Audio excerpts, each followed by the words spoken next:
মুখ্যমন্ত্রী জলপাইগুড়িতে এসে পৌঁছেছেন ঝড়ে বিধ্বস্ত মানুষের পাশে দাঁড়ানোর জন্য।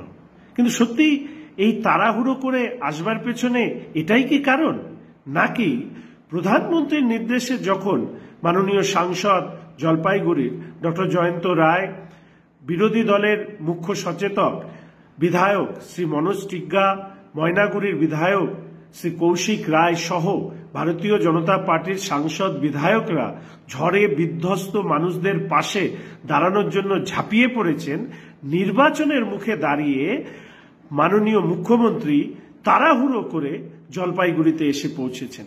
আমরা স্মরণ করিয়ে দিতে চাই মাননীয় মুখ্যমন্ত্রীকে, হরপা বানে মালবাজারে যখন 8 জনেরও বেশি মানুষের মৃত্যু হয়েছিল, মুখ্যমন্ত্রী উপস্থিত হয়েছিলেন 15 দিন পরে। এবার নির্বাচন আছে, তাই কি এই মুখ্যমন্ত্রীর তাড়াহুড়ো? সময় বলবে। তবে ভারতীয় জনতা পার্টি এবং প্রধানমন্ত্রী স্বয়ং এই ব্যাপারে তিনি দৃষ্টি রাখছেন।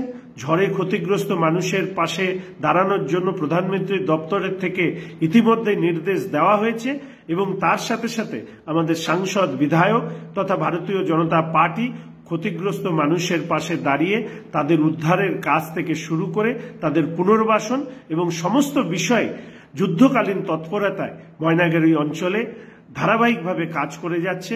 চিকিৎসা সংক্রান্ত ব্যবস্থা থেকে শুরু করে তাদের রাত্রিযাপন এবং অন্যান্য সমস্যার সমাধান করবার উদ্যোগ প্রধানমন্ত্রী দপ্তরের নির্দেশে সাংসদ, বিধায়ক, ভারতীয় জনতা পার্টির এবং দলীয়ভাবেও এই কাজ ধারাবাহিকভাবে করা হচ্ছে। আর তার জন্যই মুখ্যমন্ত্রী দ্রুত তাড়াহুড়ো করে জলপাইগুড়ি এসে পৌঁছেছেন, এটাই বাস্তব। আমাদের ভিডিও ভালো লাগলে লাইক এবং শেয়ার করুন। কমেন্ট সেকশনে গিয়ে জানান আপনাদের মতামত। আরও ভিডিও পেতে আমাদের চ্যানেল সাবস্ক্রাইব করুন এবং প্রতি মুহূর্তে খবরের আপডেট পেতে প্রেস করুন বেল আইকন।